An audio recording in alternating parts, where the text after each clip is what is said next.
Hi, good morning, everyone. We welcome you all for today's session on staying resilient to breaches and ensuring PCI DSS compliance, the ultimate checklist for PCI DSS readiness. A quick introduction about CISA. CISA is a forensic driven global cybersecurity company with offices in 14 countries, including Bangalore, India, and Irving, Texas.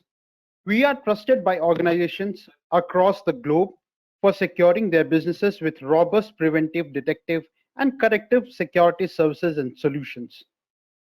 So we are doing more than 1,000 plus active engagements per year.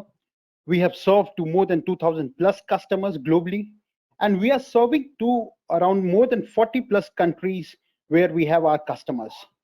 So, welcoming our keynote speaker and guest, Mr. Robert.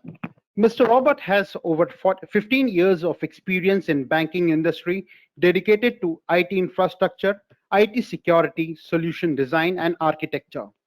He has been engaged in building successful digital roadmaps and IT compliance programs for multiple banks and financial organizations.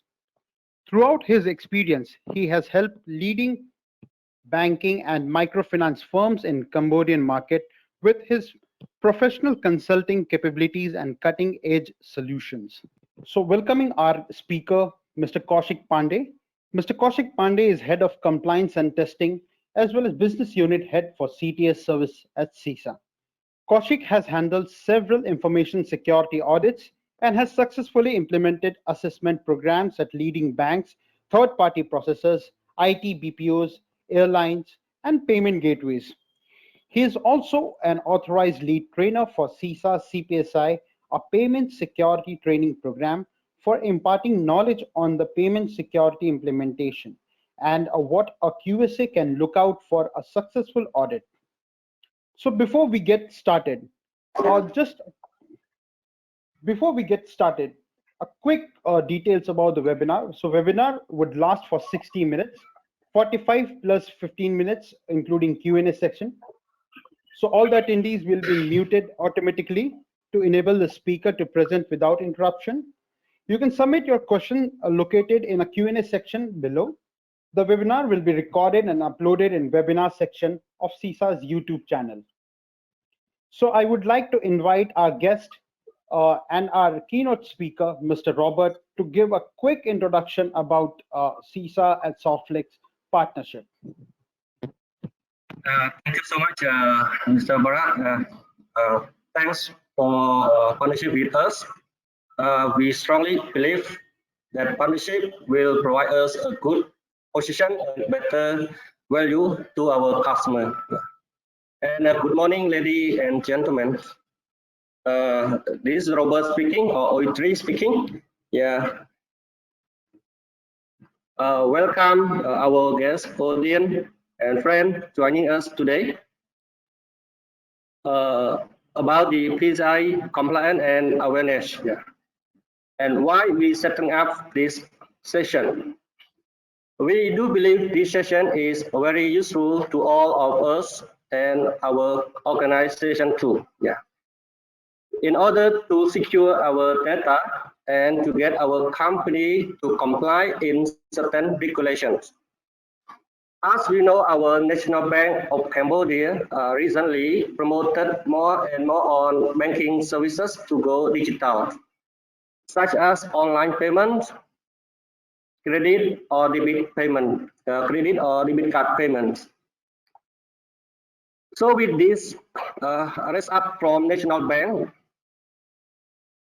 we also believe that our session will be get ourselves ready for the cyber threat awareness, cyber attacks, and to make sure that we comply with local and international compliance. So to secure our data, customer data, cardholder data in a very high level security mode. And some of those points as well covering in our section in the PCI compliance. So when and why we have to get it started and get it implemented in our banks or in your banks. So we'll be covering more by our next speaker, Mr. Kaushik Pandey. Yeah. Since we have only sharply 60 minutes, I just want to quickly raise some keynote here why we are setting up this PCI DS compliance and the session today. Yeah. Before I hand over to our next speaker, Mr. Kaushik Pandey, once again, on behalf of CISA and Softflex team,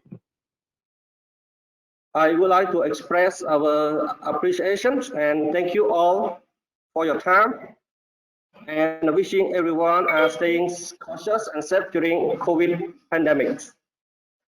Thank you, ladies and gentlemen, friends, and enjoy next with Mr. Kaushik Pandey. Yeah, thank you so much. And of course, this entire webinar is into a close collaboration, or let's say in partnership with Softflex Solutions as well. CISA and Softflex Solutions from today onwards will be providing a one-stop shop for all the PCI services across the Cambodia market. So without any further delays, let's get let's say to the webinar section. Now, this particular webinar, the one which we are talking about over here, the one for which all of us have come around, is happening due to the fact that the entire Asian region across, let's say, it's each and every country across the Asia is, let's say, is going to be one of the world's top digital economies in the near future. Now, when we're talking about the world's top digital economy, it means that majority of the trades, majority of the finances, majority of the transactions which will be going on in the near future will be digital in nature. Now, this particular knowledge is not something which you and me have. This particular knowledge is globally available. It means that even the cyber attackers, the cyber threat vectors, or let's say the hackers, will also have this particular knowledge. And that's why the doors for these particular cyber attackers will be widely open. And that is the reason why exactly the organization, especially let's say the Cambodian market today, needs a very, very radical agenda so that it can help the policymakers and the industry leaders to defend and capture a wealth of value. Because we'll tell you what will happen. We will, or let's say the Asian market today, will be growing at a very, very fast pace based upon the GDP, what we have. And we'll be in the top 5 in no time whatsoever. But these types of cyber attacks, these types of cyber risks will always impede the trust and resilience in the digital economy. Because of which, the digital economy will not be able to reach its full potential in the coming days. Because this growing strategic relevance is always a prime target for the cyber attackers. And what exactly are the challenges? Why exactly we are not able to, or let's say, why exactly we will not be able to reach the full potential? It's because of the lack of strategic mindset. There is no policy preparedness as of now. The institutions' oversight and the varying levels of preparedness and the cyber readiness. We are not prepared for it. We are not prepared to handle this much data, this much digital data. Because of which, of course, if we are not able to handle it, we'll not be able to secure it as well at the end of the day. And this is one of the primary reasons why exactly CISA, along with Plex, has come out with this particular webinar, where we'll tell you exactly what exactly is the, let's say, relevance of the data around you across, let's say, your organizations, across the different markets. So first of all, we understand the value of the data. Post which we'll understand that, okay, how exactly threat attackers across the world are actually targeting these different types of, let's say, the PII, or let's say the data elements.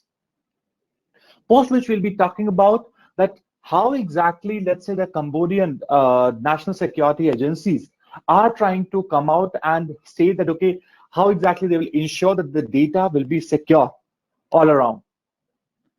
And after that, we'll be going into the PCI DSS, and we'll be talking about that how exactly PCI DSS as a standard can help the financial institutions across Cambodia in achieving a global security posture.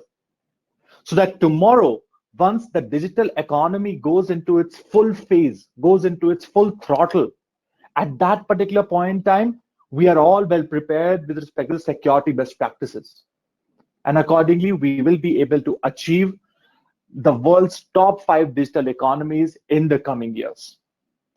And accordingly, let's say we will make sure that, let's say our Asian market, based upon the statistics, will not lose $750 billion, which is actually estimated based upon the analysis, based upon the statistics, based upon the research by, let's say, by many of the source organizations, where they have conducted a particular research across the 1,000 Asian, you can say, companies, and they have said that the top Asian companies will be losing at least $750 billion, and all this can be prepared, or say all this can be secured if we implement the digital security standards in a very, very rightful manner.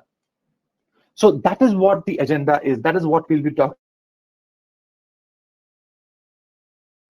about. So as of today, as of date, how exactly, or let's say what exactly is the state of cybersecurity in Cambodia? We know that, okay, we are, or let's say the Cambodia is moving towards the digital payments era. The local apps are always seeing, or let's say are seeing as of now, the digital payments. Means we are moving from, let's say, an economy which was reliant, or let's say which was more trusted towards hard cash, now going into a digital economy. And this particular thing is, let's say, well drafted, or let's say well understood by this particular point, that in January 2019, it's another, let's say, 1.5 year old data, where 1.5 million can be added up based upon the data statistics. So in January 2019, the total population was another 16 to 17 million, whereas and I'm talking specifically about Cambodia right now, where the urbanization was around 24%. The mobile subscribers were actually 25.04 million. Now, that is a particular statistic which all of us need to understand. All of us need to grasp. Why? Because in a total population of 16.36 million, or 16 to 17 million, how exactly we have mobile subscribers which are just 153% of it, which is around 25.04 million. It means that each and every individual is having more than one phone, or let's say another, let's say 50% of the population has more than one mobile, or let's say more than one phone. And that is how this mobile subscriptions have increased. The internet users are another 12.50 million, which is basically another 76% of the population is using the internet. The active social media users is around 51%, and the mobile social media users is another, let's say, 49%. So in that particular case, in that particular scenario, you can understand that how quickly Cambodian market today is moving towards a digital age, a digital payment platform, where, let's say, tomorrow each and every payment transaction, whatever will happen, will be digitized in fashion. That will happen. And that is what you can see, that, okay, although today cash remains the king, but card-based payments are set to double in Cambodia by 2022, where we are seeing a rise in the mobile payments. What are the risks? What are the risks which we foresee, which might be coming, let's say, on the way for specifically the Cambodian market? The websites and the apps which are accepting, or let's say storing the credit card numbers and all those things will be there. Because at the end of the day, if they're not following compliances, if they're not following the security best practices, if they are not securing the data at the end of the day, it will impact. It will impact each and every organization whosoever is storing, processing, or transmitting that particular card data. The media itself has reported that there are so many cases where attacks are actually aimed at the financial gain through identity theft and all. And the skills gaps is, or let's say, will be a major turning factor. So when we're talking about skills gaps, we are talking about security professionals, cyber security professionals. And this is a known fact that the entire market, not just Cambodia, but the entire global market right now is facing the scarcity of cybersecurity professionals. Means there are let's say there's scarcity of cybersecurity professionals in such a fashion that 50% of the organizations, or let's say 53% of the organizations are taking more than 6 months to identify and recruit a cybersecurity professional which is good enough for their organization. These are particular statistics which I'm telling you, right? So in this, or let's say in these types of circumstances,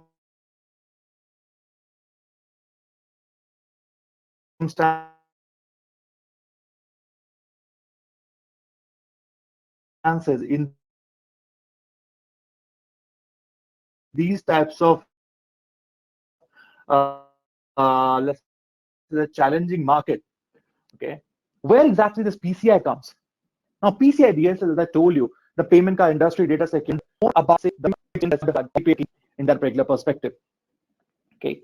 Now, when we are talking about the PCI DSS, when we are talking about, let's say, the payment card industry data security standard, there are many things, there are many attacks which are happening every day. Each and every day, there are so many attacks which are happening across the industry. Starting from, let's say, in 2018, where another 21 million attacks happened, where only 4 million attacks were actually detected. Now, this is something which we have to understand, that only let's say a quarter portion of those particular attacks were detected. Not all the attacks were detected. There might have happened that a particular organization might have got compromised, and even after that, nobody identified it, or say we were unable to identify. That was the let's say the complexity of the hacker, of that particular malware through which that organization compromised, that they were unable to detect it. Because of which, another 31% of the users actually got impacted. Now, if I move towards the PCI side and try to understand that how exactly, let's say, your and my organization will be impacted due to, let's say, a breach, due to a particular PCI DSS breach, let's understand from the cost of the non-compliance perspective. Now, let's assume that 50,000 cards were breached. 50,000 credit cards were breached at any given point in time. Now, what does that tell us?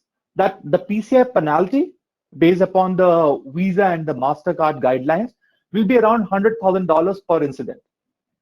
Now, it will be $500,000 per incident if you are not PCI compliant.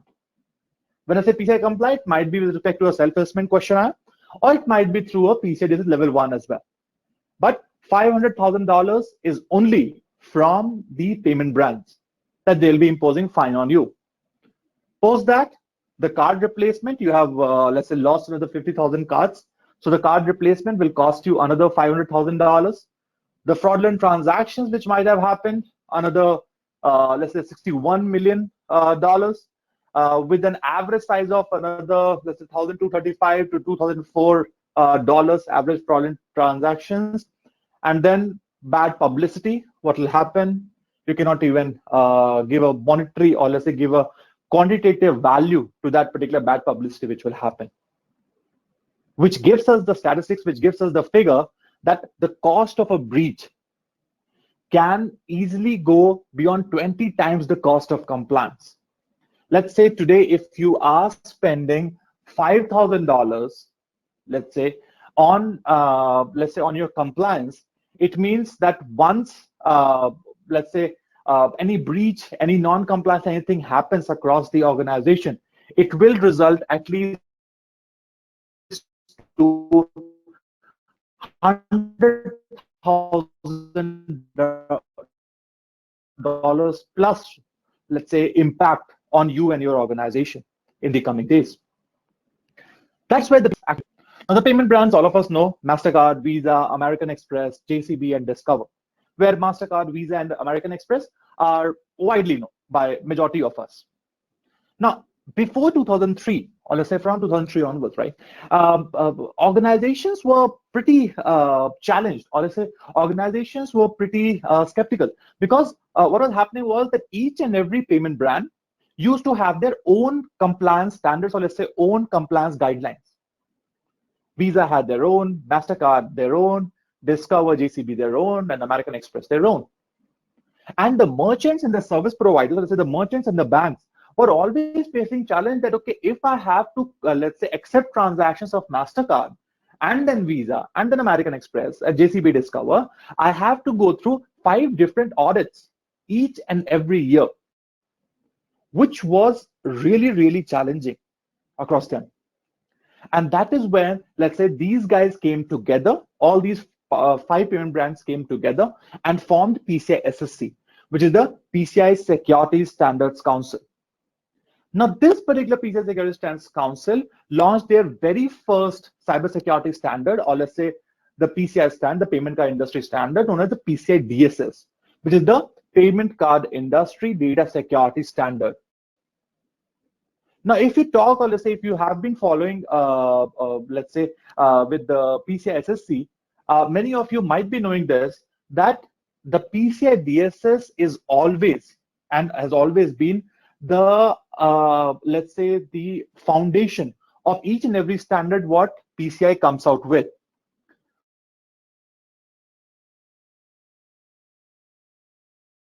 What is the reason behind the same?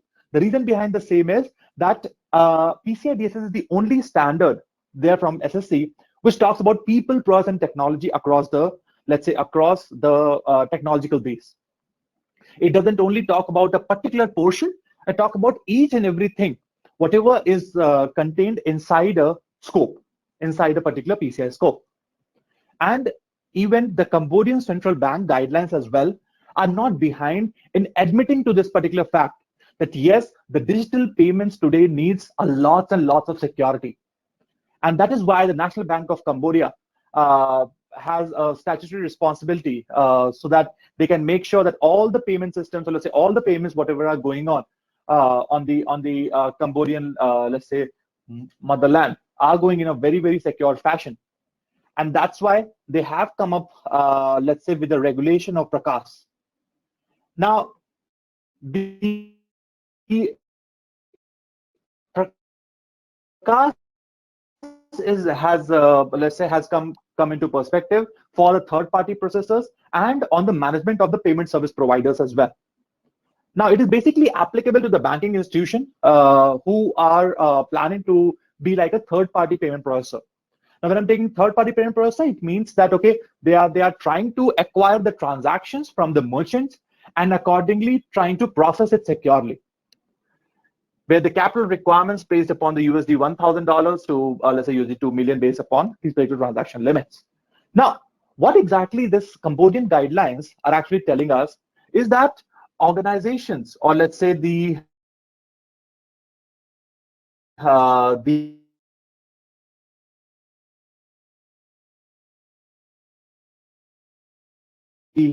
Cambodian market itself now is trying to grip themselves and is trying to catch up with the different you can security standards, whatever is going on.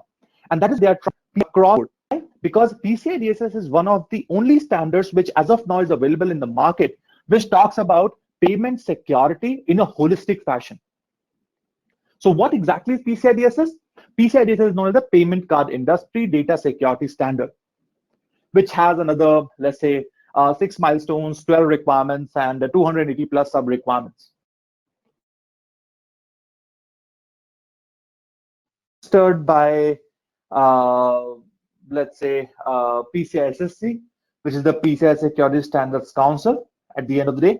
And the PCI SSC, as I told you some time back, was formed by 5 major security payment brands, which is the Visa, MasterCard, American Express, JCB, and Discover, the 5 major security brands.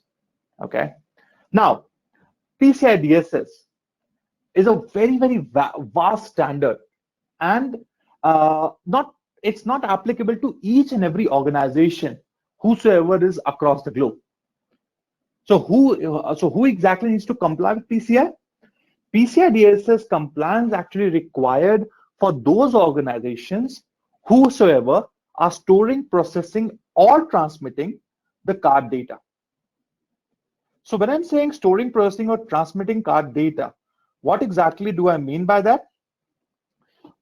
That these types of, let's say, the organizations will be dealing with the card number, let's say, or what we call it in PCI terms is the PAN. That is the primary account number. Now, the primary account number is the only unique PII which links a particular card to an individual or to a customer. And that's why the entire PCI DSS standard revolves around this card number, the PAN, the primary account number. Those 16 digits which you see on the front of the card, that is actually known as the PAN, the primary account number, or the card number. So all those organizations, whosoever are either storing and or processing and or transmitting or can impact the security of these data elements will fall under PCI DSS. Now that was the applicability based upon the entity type. Now let's try to understand that, okay, if let's say your organization is coming under the purview of PCI, then which all systems will be coming under the PCI DSS scope as well? It is very, very important to understand this. Why?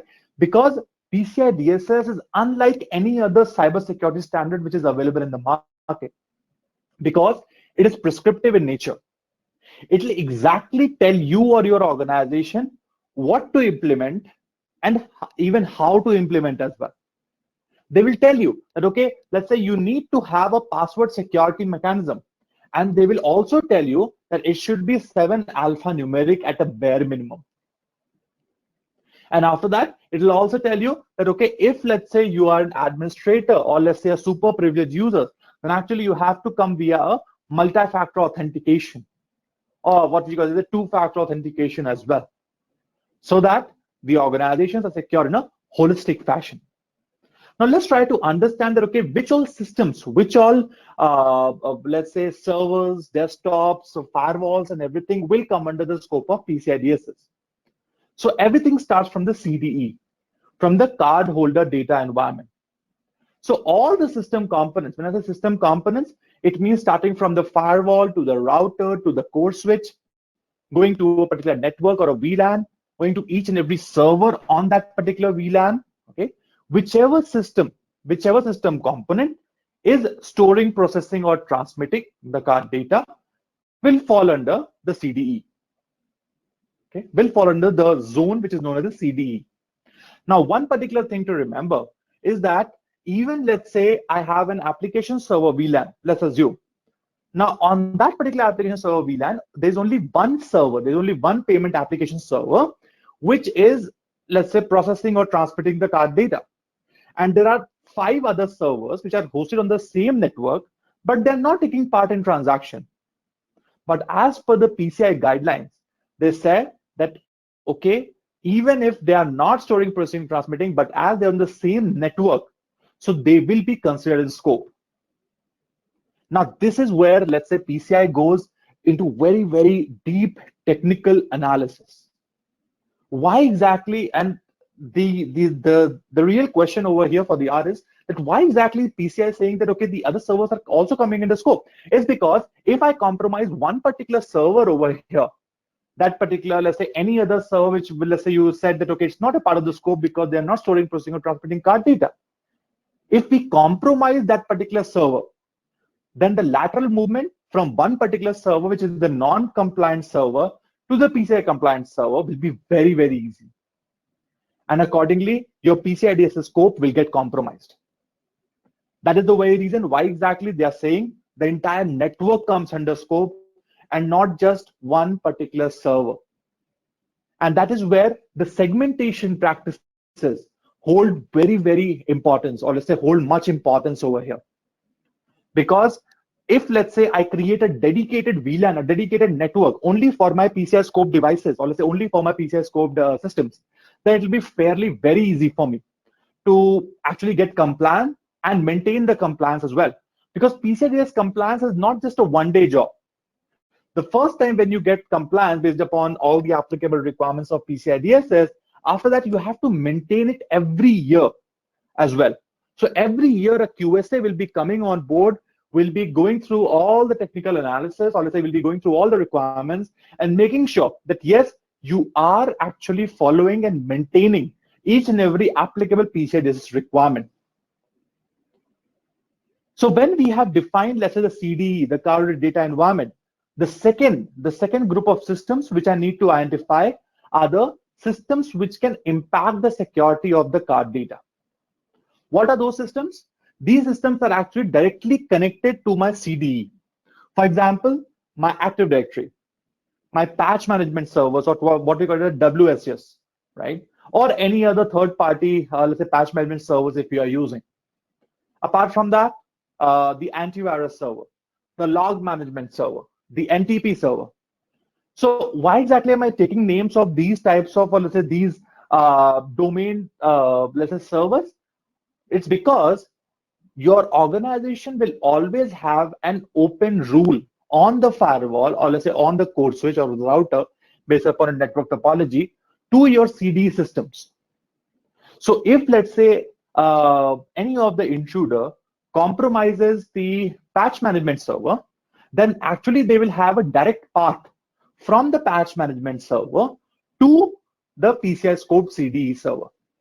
Because of course an ACL will be open and my application server in my CDE needs to be patched every month. So based upon that, there will be a rule open, and accordingly my application server will get compromised because of an non-compliant patch management server. That's why even the patch management server has to be kept under scope. Similarly, antivirus server, log management server, NTP server, okay, all these servers will come under the scope of your PCI DSS. And as I told you earlier as well, not just these servers, but the entire network on which these servers have been hosted will be coming under PCI DSS, or also will be coming under PCI DSS scope.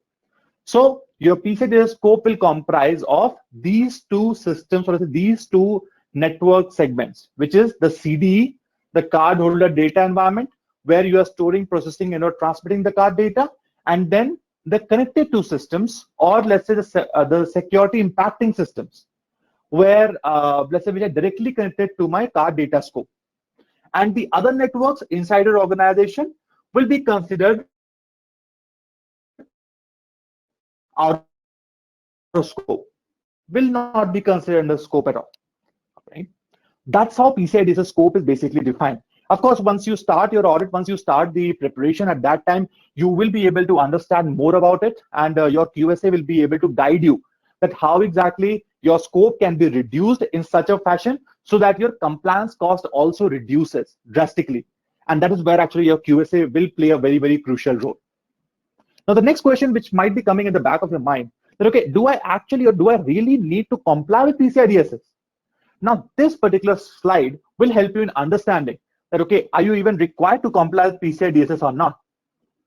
So the compliance of PCI DSS tree, the entire tree, is being driven from the payment brands, which I told you, the 5 payment brands, which we're talking about over here.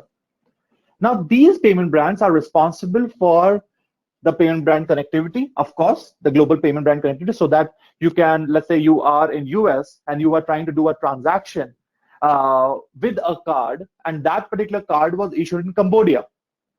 So the transaction has to come from US to Cambodia. And who exactly will be routing this transaction? It will be these payment brands who will be routing these transactions globally based upon the BIN range, the banker's identification number range, the first 6 or the first 8 digits of your card number. That is what actually is the BIN range. And that is the way reason why exactly these banks and the payment gateways need to comply with PCI DSS. Because these MasterCards of the world, or let's say these payment brands, will be enforcing PCI DSS on each and every these types of entities. And that is not where it ends. The MasterCard, let's say the MasterCard, Visa, and let's say these payment brands will also enforce a particular requirement to these banks or the payment gateways that whenever, let's say, these banks and the payment gateways are connecting to, let's say, their merchants, their service providers at the back of their end, even at that time as well, even the merchants and the service providers are required to comply with PCI DSS. Okay, and that is how the entire tree of PCI DSS compliance is being driven. Means the payment brands will be enforcing PCI compliance on the payment banks and the payment gateways, and the banks and or the payment gateways will be enforcing it on the merchants, the service providers, the third-party payment processors, and hence so forth. And that's how the complete you can say the entire tree will fall under your PCI DSS scope. And that's how basically the things goes as well along the same line. So PCI DSS compliances, PCI DSS you can say is not on board and get hold of PCI DSS you can say compliances at the end of the day. Not this reason, experience. So every organization is required to you can say onboard a PCI QSA and get things done for them. No, that's not a mandate. So I know the slide will go off for some time and then it will come back. Just wait for 1 second. Right. So that's what I was saying, that okay, there is a technological glitch over here. Yeah, just give me 1 second. All right. So in the meantime, we'll keep let's say going on with the things as well. So what I was saying was that it's not mandatory for each and every organization at the end of the day to let's say go ahead and get a PCI QSA on board and get the compliances up and running. Okay, that's not a mandate. So what exactly these organizations can do is that these organizations can go ahead and make sure that where exactly, or let's say which particular guidelines or which particular I'll say the level of compliances they are coming into. So when I'm talking about the level of compliances over there, what exactly I'm trying to foresee over here is that the number of transactions basically. Okay, so when I say number of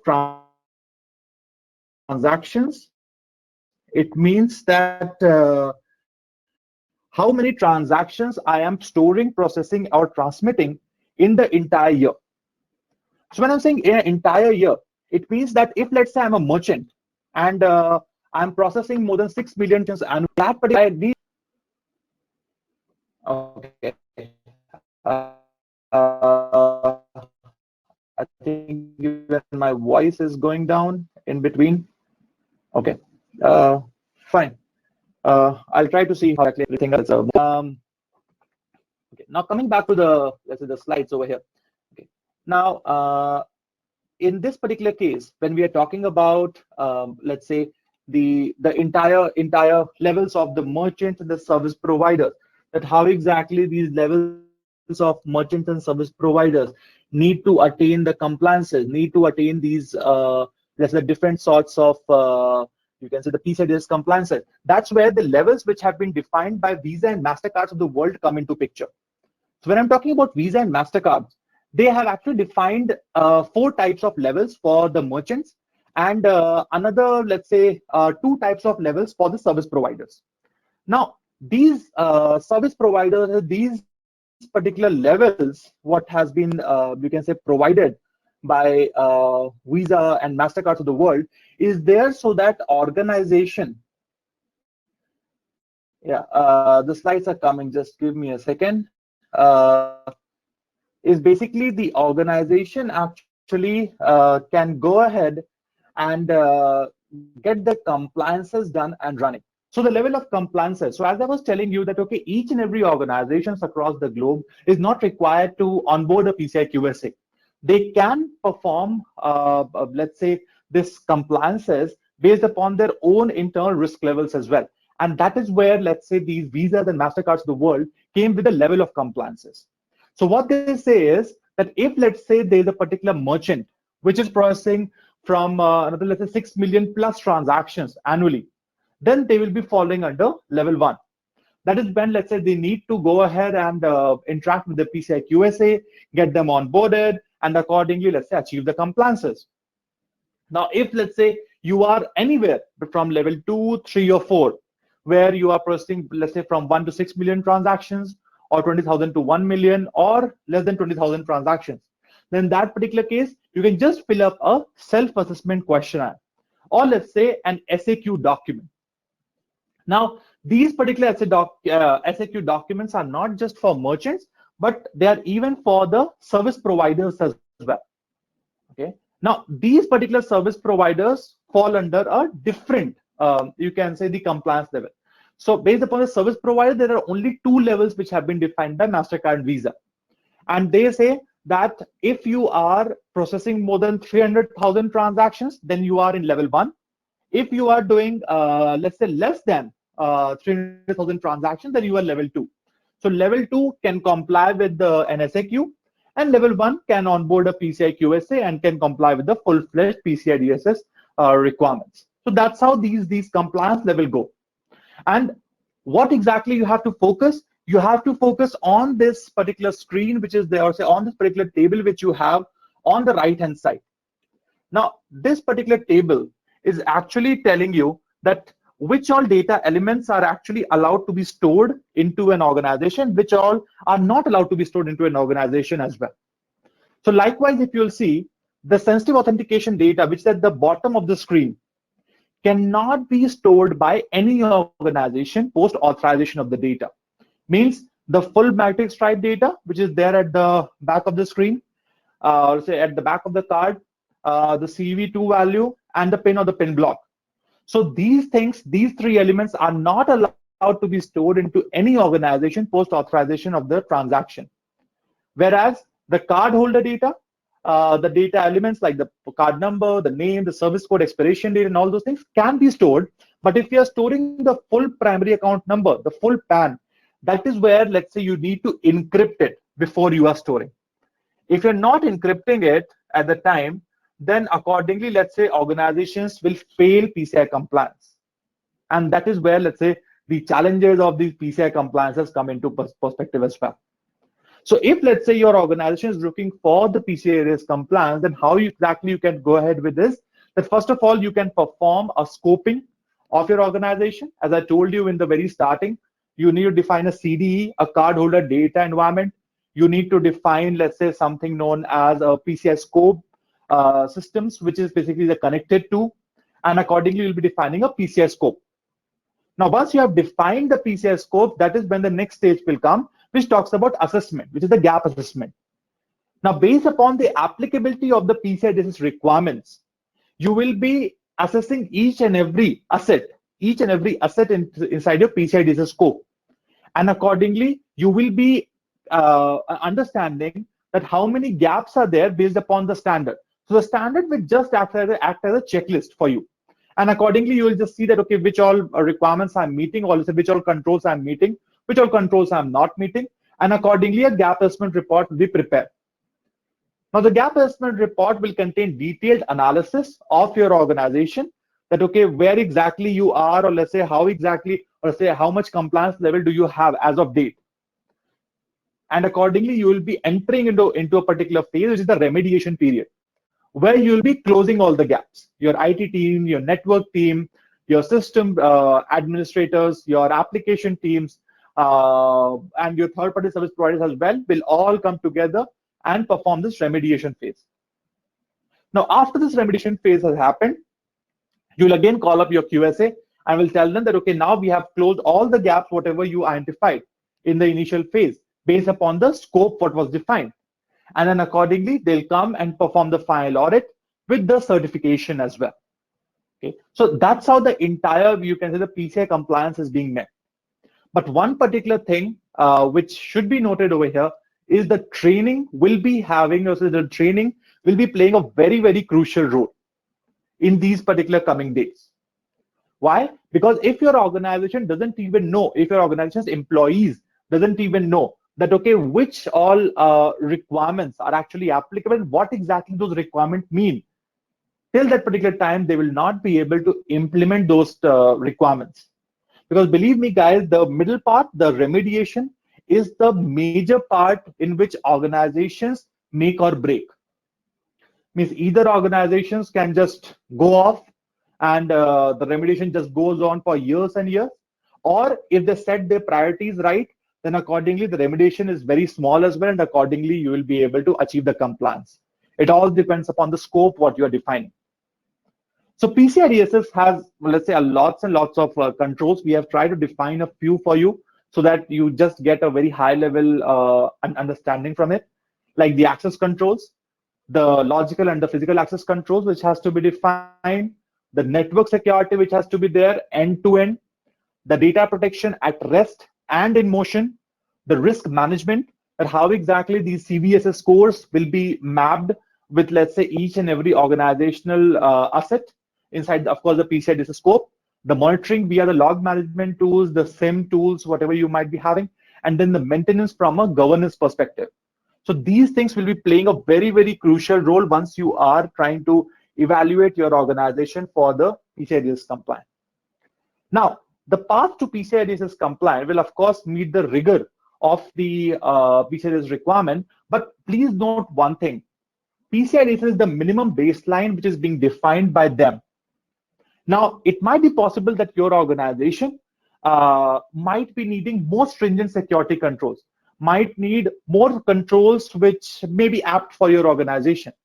And that is actually the time period where you need to perform a risk assessment, evaluate the threats, evaluate the vulnerabilities, and then enhance the PCI DSS security requirements.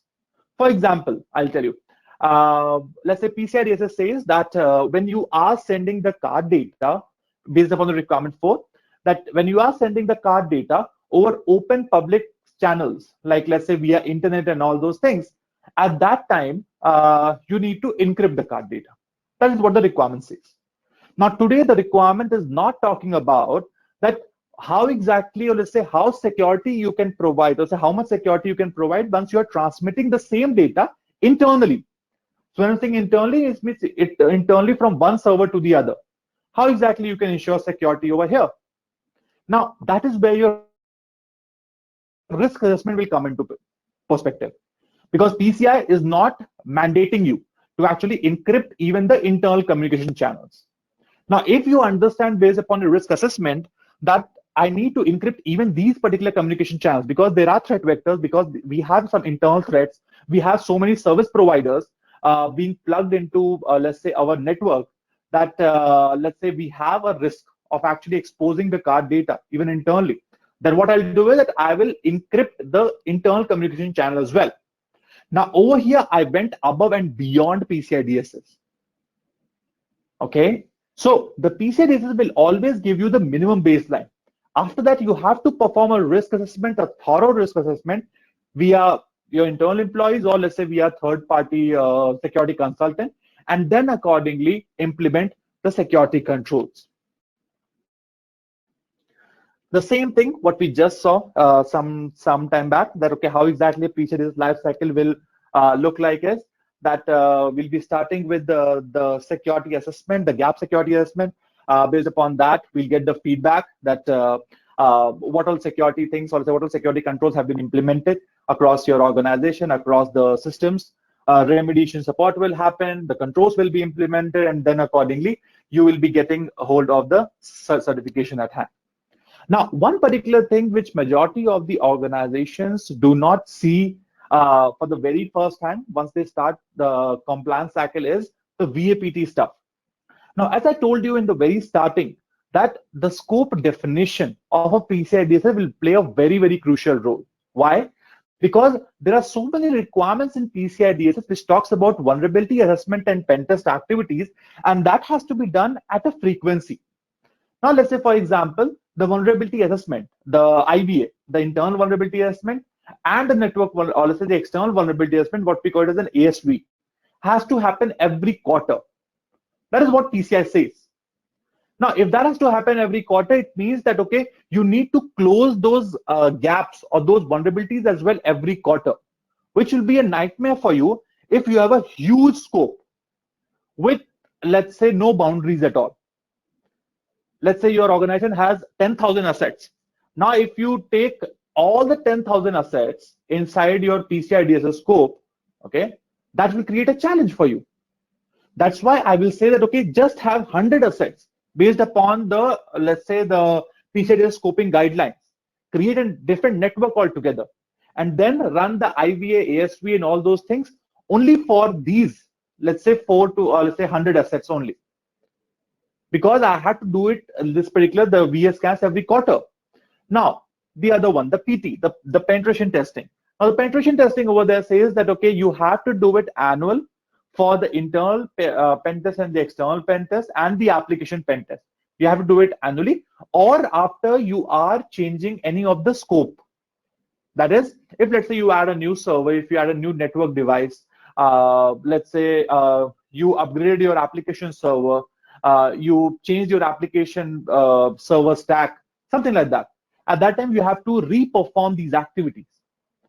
Now, that is where the challenge comes, because if I have to perform it, I have to perform it for the complete network on which they have been hosted. And that is what increases my security, or let's say that is what increases my PCI DSS scope. And that is what I need to restrict as much as possible. So the VAPT is a must requirement of PCI DSS, but it will depend upon how exactly you are going to define your PCI DSS scope. And that is how exactly you will be able to maintain the PCI DSS scope as well. And as I told you in the very starting, that let's say the training across the organization will play a very, very crucial role. And as I told you, that this is not something which, let's say, it's only CISA or it's only, let's say, a particular payment security space is saying. It's there in the entire ecosphere altogether. That each and every organization as of now is facing global cybersecurity talent gap. Believe me, because based upon the statistics, another 84% of the organizations have come back and said that based upon their interviews, it's just the 50% of the people who are qualified for their jobs. And as I told you in the very starting, that 53% of the organizations are actually taking more than 6 months to recruit a cybersecurity professional.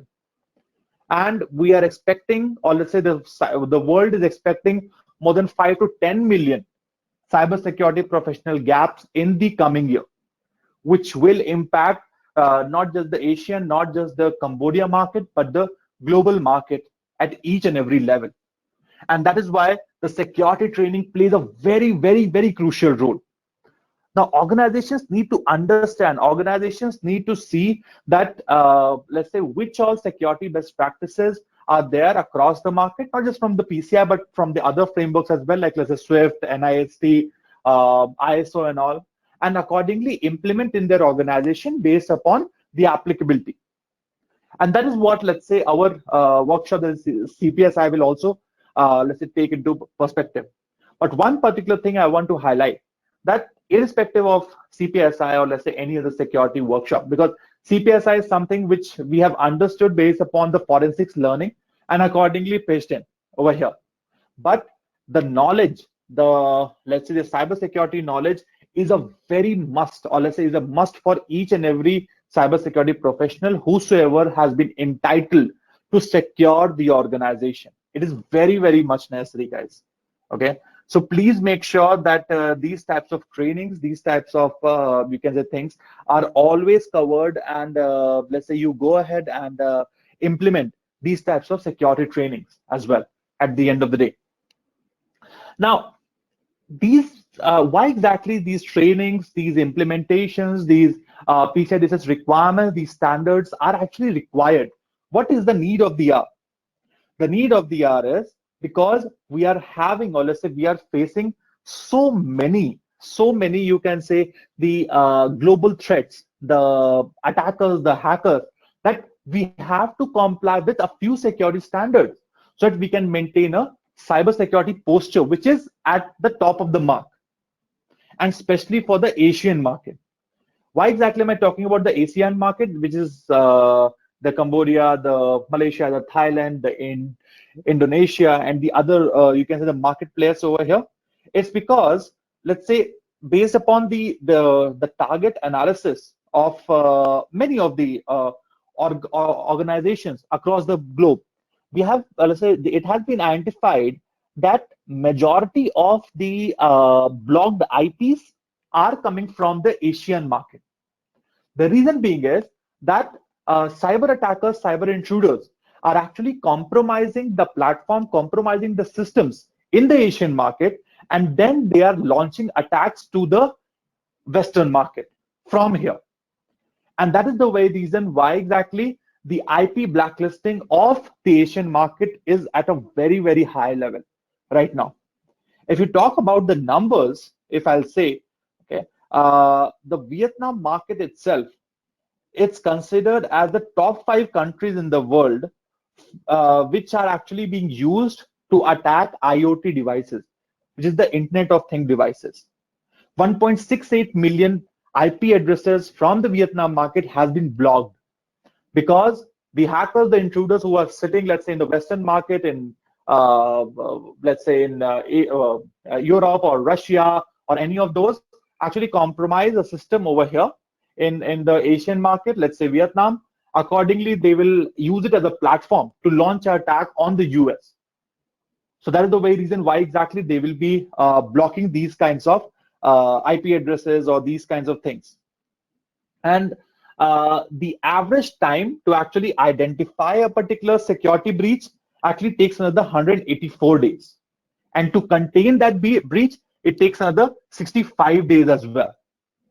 So you can understand that even if, let's say, a particular company gets breached, it's not that only in one particular day they will be able to understand and then accordingly secure it. Not at all. Just to identify it, it takes another 184 days at a bare, let's say, on an average basis. And to contain that particular breach, another 65 days. It means that even after you identify that, yes, a malware is sitting inside your organization, you will take another 65 days to remove that particular malware from it. And accordingly, the entire data might be sacked off at that time. Okay.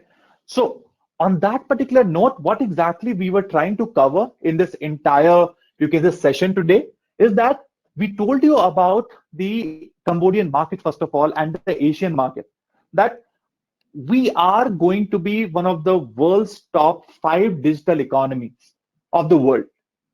There are many challenges, there are many bottlenecks, especially from the governance perspective, especially from the perspective that the local jurisdictions as of now are not that much proactive towards these security practices.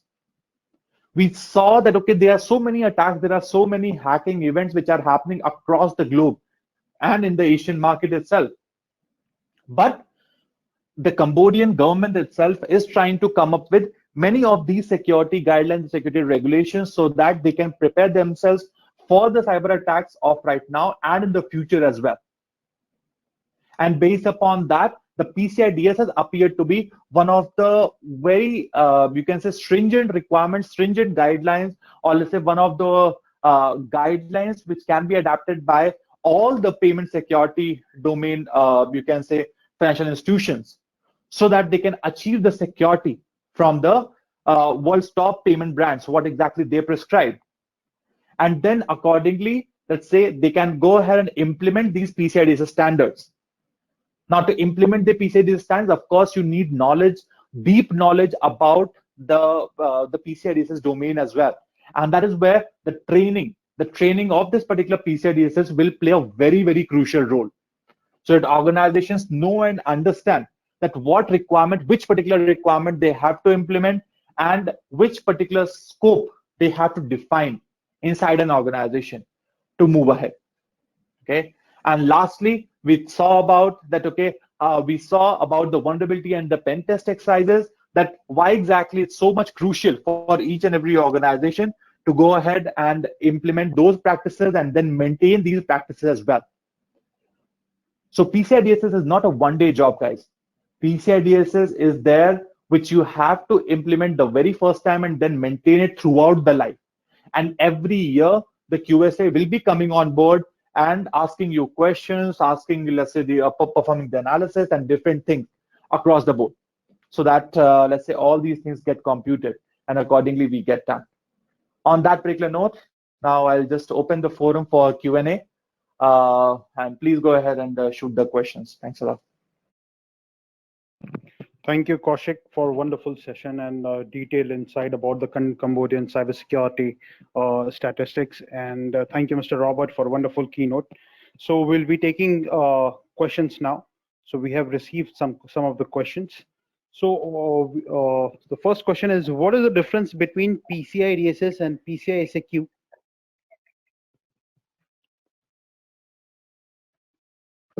All right. So PCI DSS and PCI SAQ, there is no difference. PCI DSS is the entire standard, which is the payment card industry data security standard. And the different types of SAQs which are there, like SAQ-A, SAQ-AEP, SAQ-B, SAQ-BIP, are actually the subset of the PCI DSS standard, which has been framed out based upon the applicability of those requirements for the industry. For example, if let's say you are a merchant and you have a POS device, a point of sale device across your premises, and of course you are processing less than 6 million transactions, means let's say you are processing 20,000 transactions annually, something like that. Okay, so SAQ BIP will be the ideal SAQ for yourself to fill it up. Now PCI also understand that, let's say if there is a merchant who is processing less than 20,000 transactions, might not even have a cybersecurity, or might not have any IT team whatsoever. They are just good at their job. That is the merchant. That's it. So what exactly PCI did was that PCI, to ease the security compliances, they took out the, let's say, the different security requirements which will be applicable for these types of merchants who are just operating for a POS device, and accordingly help them achieve their compliance by just, let's say, 10 or 15 or 20 different you can say requirements over there. And these requirements actually go in the form of a questionnaire, and that is what the questionnaire means over here, the self-assessment questionnaire. All right, nothing else. So the self-assessment questionnaire is just a subset of PCI DSS standard, and in a few of the SAQs, the self-assessment questionnaire, they have just taken the entire standard, like let's say SAQ-D. Now in SAQ-D, they have exactly the entire standard copy pasted over there. Okay, so it's the same. Do not confuse yourself.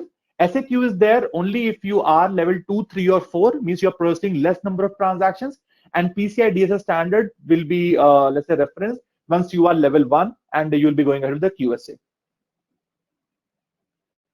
Ashwin? Thanks, Kaushik. We have one more question. If my organization has more than one location, how we can stay PCI DSS compliant for all the locations?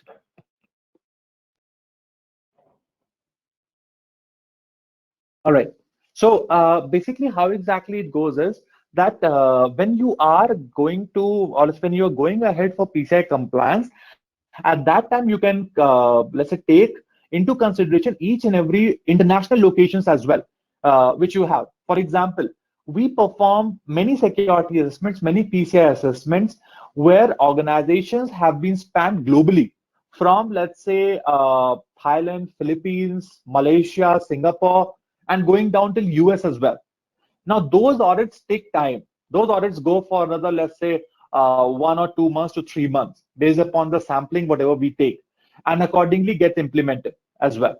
Okay, but the compliance has to be achieved for the entire organization wherever you are storing, processing, or transmitting the card data. Now, this particular thing can be achieved in one compliance as well. That is, let's say you take the entire compliance into one scope and accordingly, let's say, go ahead and do it. Means when I say one compliance, means one report on compliance and one attestation of compliance, the official documents from PCI-SSC to show that yes, you are compliant. You can do it via one, or what you can do is that you can attain different reports for each and every scope, or let's say each and every country, and then accordingly go ahead with the same as well. Getting the reports for each and every country will be problematic for you to manage in the upcoming, let's say, years. So what we suggest to most organizations is to get an organizational wide, you can say, PCI compliance, so that they can maintain it in a very much efficient manner. Yeah, Ashwini, what do you? Thanks, Kaushik. We have one more question. Does a QSA need to be on site at the client's premises for all aspect of PCI DSS assessment? Okay, a very good question, and no, not at all. Now, PCI DSS as one of the standards, or let's say PCI DSS is one of the requirements, talks about physical security. Now, especially in this pandemic right now, organizations, or let's say QSA organizations, are not able to go on site. Now, what we are doing is that we are taking the remote technologies into perspective, like let's say a camera, or let's say video camera, something like that, a recording of the particular premise, and accordingly attaining the certification. Now, the other question is, what about cloud? What about if my data has been hosted on cloud? At that particular point in time, a QSA is not even required to come on site. They can perform the entire assessment, entire audit remotely itself. There is no PCI requirement which says that, okay, I have to be on site only to evaluate this configuration. Not at all. Because let's say, even if I go on site, even if I go on premise, you will be, or let's say your organization will be connecting via, let's say, an RDP, a remote desktop protocol, to the data center or to the AWS server, or wherever the, let's say, servers are kept. Now, why not? I can do the same thing when we have to connect remotely only. Why can't I do the same thing? Let's say via any of the like the WebEx, or let's say a Zoom meeting call, or anything like that. I can just see the screen. Accordingly, I can ask for the configurations, and then I can move on. So to answer your question in a very, very simplest form, no. And on-site is not a mandate as per PCI DSS. We can do it remotely as well. Okay, it's just that what will evidences, what will documents, what will things you have to show to the QSA, that will vary from case to case basis. That's it. Ashwini. Yeah, thank you, Kaushik. One more last question. What can we do to reduce the complexity of PCI DSS compliance in terms of scoping? Okay, great. So the complexity, if you have to reduce, segment as much as possible. When I say segmentation, it means you need to do a deep dive analysis, let's say via a tool, so as to understand which all systems have card data or which all systems do not have card data. Like let's say a data discovery tool, or let's say a card data discovery tool you have to let's say use, so that you can understand that which all systems, which all servers, which all applications, databases, and all contain the card data. Accordingly, you segment this entire scope from the rest of your organization level assets, and then accordingly implement PCI DSS into only these particular systems as well. That is the first component. The second component is, you really need to understand, evaluate, do you even need the full card number to be stored inside your organization or not? Because believe me, guys, if you're not storing the full card number, the full 16-digit card number, and you are just keeping, let's say, the first 6 and the last 4 digits of the card number, PCI compliance will become very, very easy for you. And even the penalties, the deadlines, what we were discussing, will reduce in a drastic fashion, because you will not have the PII data. So the intruder or the hacker can never take it, because you never had it, the entire PII data, right? So in that particular perspective, if I am truncating it, means I'm just showing the first 6 last 4 digits of the card number, or if I'm, let's say, hashing the card number, or I'm tokenizing this particular card number, even these things helps us to reduce the PCI DSS scope, because a hashed card number or a tokenized card number, or let's say a truncated card number where I'm storing the first 6 and the last 4 digits of the card number only, these elements are not considered in the scope of PCI DSS. So even this will help you to reduce PCI DSS scope as much as we can. Okay, Ashwini. Well, thank you, Kaushik. Thanks for answering all the questions. Thank you, Mr. Robert, for joining us and giving a beautiful introduction. And we thank all the audience for attending our session. We request all the audience to just follow our pages on LinkedIn, and feel free to reach us or write us at contact@csignfosec.com, and we'll be happy to do any one-to-one sessions for answering all your queries. Thank you, everyone. Have a great day ahead. Everyone, thank you, our friend, our audience. Yeah. Thank you, CSAP team. Yeah. Thank you. Bye bye. Welcome, Mr. Robert. Bye bye.